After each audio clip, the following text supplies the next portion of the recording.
Hello and welcome to ASEAN Today. I'm Dalton Tanonaka of Indonesia's Metro TV in Jakarta, home of the ASEAN Secretariat. And this is your monthly look at the dynamic Southeast Asia region. And we begin in Myanmar, where government initiatives are being welcomed in and out of the country. A recent visitor was U.S. Senator Mitch McConnell, and he said he was impressed with recent reforms, but that more needed to be done. The week before, the U.S. announced it would restore full diplomatic relations with Myanmar after the release of hundreds of political prisoners. McConnell met with pro-democracy leader Aung San Suu Kyi on his trip. Then, 2 days later, Suu Kyi registered to run for parliament. Her appearance in the streets of a Yangon suburb drew hundreds of flag-waving supporters. Elections are set for April 1st. The first ASEAN meeting of the new year took place in historic Siem Reap in Cambodia. There, foreign ministers focused on security and economic issues. Cambodia's Ho Nam Hong called for the lifting of economic sanctions against Myanmar. Cambodia is ASEAN's 2012 chair. The next summit scheduled for April in Phnom Penh. Opening ASEAN skies for easier air travel was a focal point of an international meeting in Indonesia.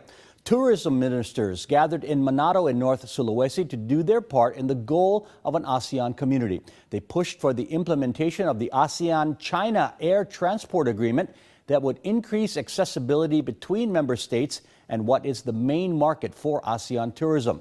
There was also commitment to approve the ASEAN visa exemption for residents and an ASEAN common visa for non-ASEAN citizens. In the 2009 crisis, world economic crisis, the inbound tourism to ASEAN actually didn't decline. It remained more or less the same and even grew slightly. MOUs were also signed with South Korea and India. Lunar New Year celebrations were held in many ASEAN communities to welcome in the Year of the Blackwater Dragon. In Thailand's capital, Bangkok, children enjoyed a unique underwater Chinese dragon dance. Now, this 5-meter-long creature glided through the main tank of Southeast Asia's biggest aquarium, the Siam Ocean World, Bangkok. In Vietnam, students and workers packed trains and buses to head home for the holiday. Passenger volumes jumped 50 to 100%, with as many as 1.4 million people on the road. Hanoi's railway station alone handled 270,000 passengers, all ready to pop firecrackers and eat traditional food. Indonesia wrapped up its year as ASEAN chair with a major exhibition in Jakarta. Representatives of 52 countries took part in this event, designed to showcase the daily lives of the region's people. One of the ongoing goals restated at the Bali summit in November is an ASEAN community by 2015. ASEAN Secretary General Sudan Pitsuwan opened this 3-day event with displays of art and culture from the 10 ASEAN member countries. The dream of a national car is being revived on the success of high school students in Indonesia's central Java region. They built a vehicle and presented it to the mayor, prompting calls for mass production. But as ASEAN Today's Fifi Aleta Yahya reports, history hasn't been kind to those kinds of plans. It began as a campus project with students at vocational high schools putting parts together for a one-off sports utility vehicle branded the Kiat SMK. When the Surakarta mayor embraced it in the media, saying it would become his official car, the dreams began. Kita yang paling penting adalah ingin mempromosikan, ingin memperlihatkan bahwa energi kreatif yang ada di anak-anak SMK ini memang mereka siap untuk memproduksi mobil nasional karya anak bangsa ini. This kind of talk revived memories of the Timor, the national car program given to the son of former President Suharto in 1996. Customers bought 18,000 vehicles at a cost of $4,000 each. But the project rolled to a stop when the Asian financial crisis began just a year later. The SMK is run by a 1.5-liter engine and costs 95 million rupiah or a little more than $10,000 to build. The brand owner has secured required permits except the necessary emission test. Potential customers have since placed orders for 200 vehicles. Dari semua hal, berproduksi itu mudah, lebih mudah daripada mencari market.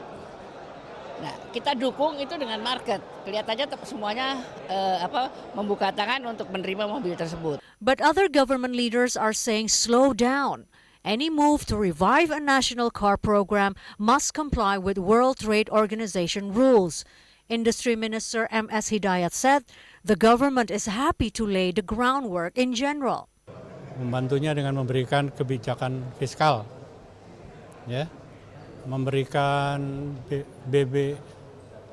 BMDTP, biaya masuk yang ditanggung pemerintah terhadap produksi atau mesin-mesin yang belum bisa diproduksi di sini, dinolkan, ditanggung oleh pemerintah.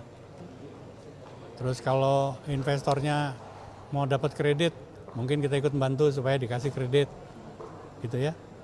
Atau dia join dengan BUMN yang nanti memang BUMN-nya bersedia untuk memproduksi mobil. Students who worked on the SMK were happy to learn the car making business. They saw the project as a door to the future. Bangga lah, karena bisa membangun anak-anak sini dan juga mengembangkan ilmu.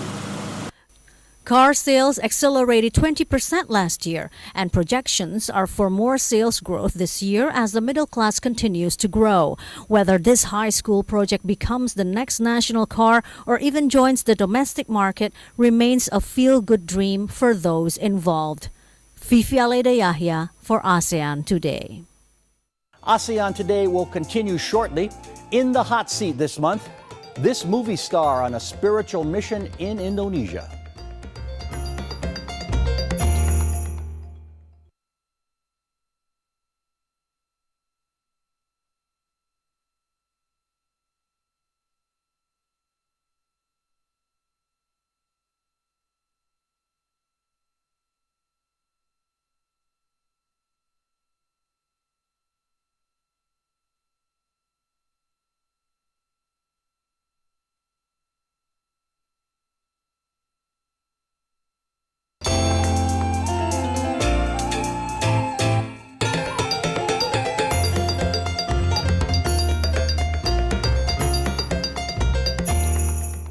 You're watching ASEAN Today.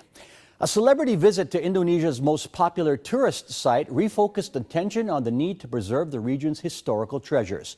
ASEAN Today's Desi Anwar talked with American movie star Richard Gere about his personal passions and the beauty of this region.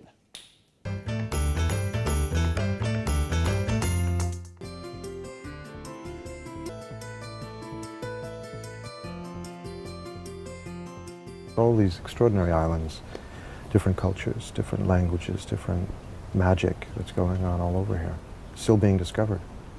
So 32 years later, is the magic still there for you? Yeah. I mean, it's harder to see, and I think all of us who saw it that long ago miss a certain color and magic that maybe is gone now. Ubud is maybe a little bit more like Saint-Tropez than I would like to see. But you know, you see the beauty of the people. I mean, everyone we've met here has been so terrific and still has that essential quality of generosity and love and compassion and sense of responsibility, emotional responsibility. You know, real you take that. It has to be in your heart. Also in Jakarta and in Jogja. Tell me This about was the first. I mean, I've been here in Bali many time ago, but I haven't been in Indonesia in 25 years. Never in Java. This was the first time there. So what was your impression, particularly Well, of Jakarta? I mean, it was very close. You know, I was there for a few days, and the aim of the trip was to going to Borobudur, which for some reason I never had gone to. And how was it? Was it up to your Borobudur was expectations? extraordinary. You know, I had the great good fortune of having some people guiding me there who could explain the finer points in the carvings and the architecture and great interplay. My own learnings in terms of Vajrayana and Tantra is much more advanced than it was 25 years ago. So you know, I was able to embrace Borobudur in a different way now than I would have then. There's this kind of great testament to Vajrayana Buddhism. And you managed to do some meditation there. Oh yeah, I insisted on that. You know, I said I'm okay with the photo opportunities, but I need quiet time here, and I need it for my family. They need to feel this without photographers and without people watching. So we had a lot of quiet time, which was very powerful. You know, there is something that is very pure, very representative of highest Yoga Tantra, which is the most intense form of Vajrayana Buddhism. Gere told reporters that he's thinking of making a movie on the history of Borobudur Temple. More ASEAN Today is coming up shortly. We will travel to Cambodia's capital for a look at the splendor of the royal palace. And we visit with a Filipino Superman who's helping inspire young people to think big.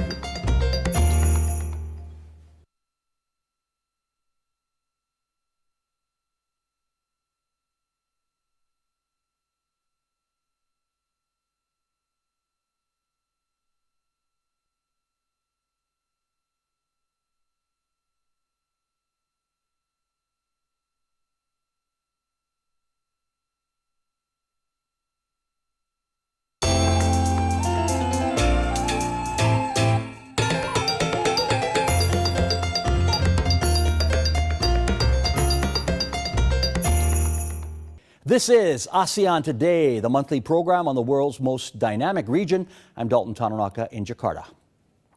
A fan of a comic book superhero in the capital of the Philippines says extensive cosmetic surgery is his way of inspiring children to dream big. ASEAN Today's Marissa Anita has that story.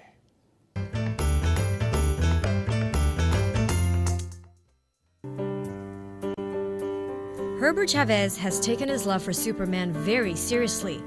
For more than 10 years, Chavez has undergone a series of cosmetic operations, from a nose job to bleaching his skin, all to make him look more like the Man of Steel.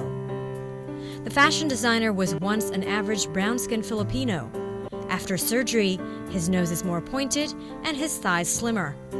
He also had his cheeks, lips, and chin operated on. And he took injections to whiten his skin. Yeah, ideal ko kasi syempre idol ko nga si Superman, so gusto ko maging kamukha ni Superman. So yun yung pinakagusto kong maging itsura. Kaya pinagaya ko yung nose, tsaka yung proportion ng mukha ni Superman.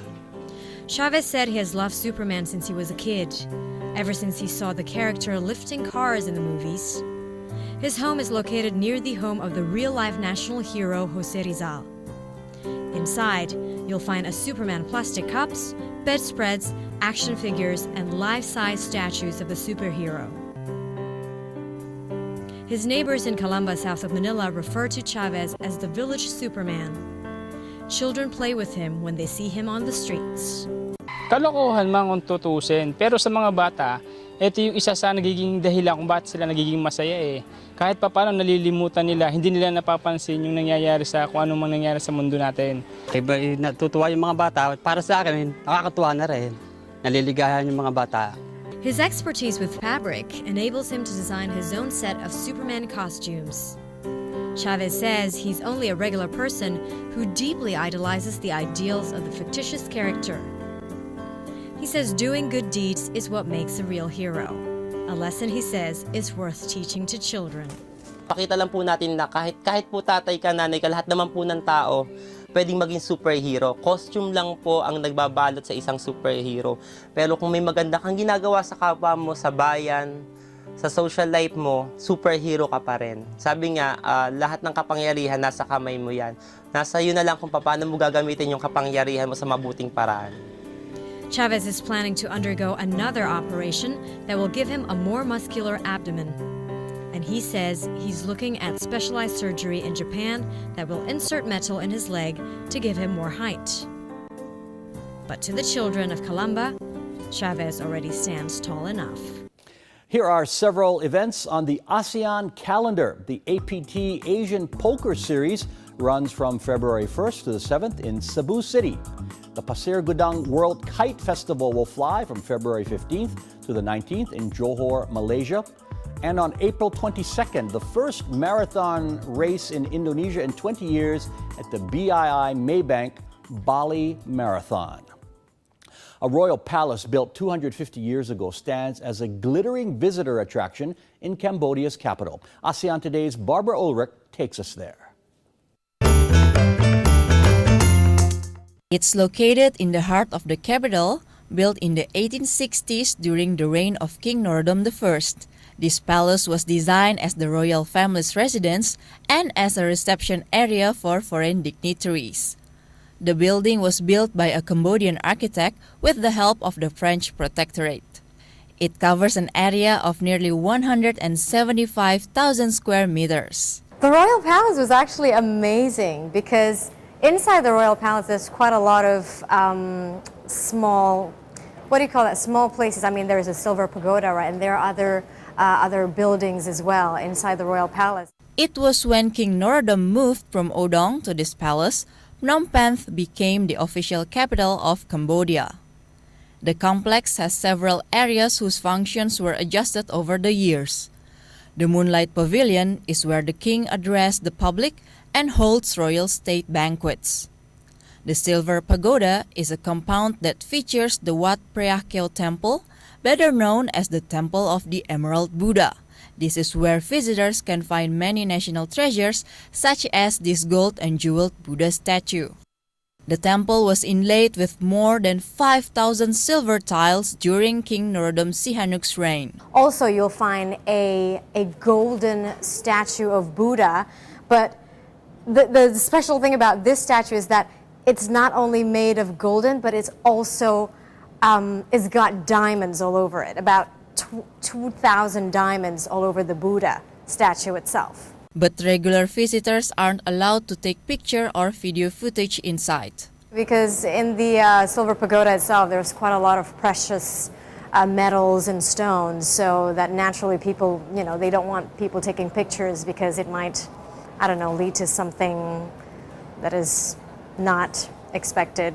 Two stupas stand in the courtyard symbolizing King Norodom I and his queen. And surrounding it all, 435 meters of mural paintings that serve as the bonus to this amazing tourist attraction. Barbara Ulrich for ASEAN Today. We want to hear your feedback on ASEAN Today. Sampon tweeted this from Thailand. Look forward to watching ASEAN Today. Well done. Thank you for that review, Sampon. Melissa tweeted this from Indonesia. I totally fall in love with ASEAN Today. It's terrific. You are very wise, Melissa. Let us know what you're thinking. You can email us at aseantoday.tv@gmail.com, post something on our Facebook page, or tweet us at ASEAN Today TV. Future dreams were born in Bangkok, where children got the chance to sit in the Prime Minister's chair on their special day. The Prime Minister, Yingluck Shinawat, led the Children's Day celebration on January 14th. Government House was open for tours, games, and a moment these young people won't ever forget. Yingluck's son, Supasek Amunchat, was among the children who heard his mother read the book Friends in the Jungle. Technology was part of the theme of the day, and the government says it plans to give a tablet computer to every child at an event in May. And that is our program. I'm Dalton Tanonaka of Indonesia's Metro TV in Jakarta. Please join us again next month for ASEAN Today.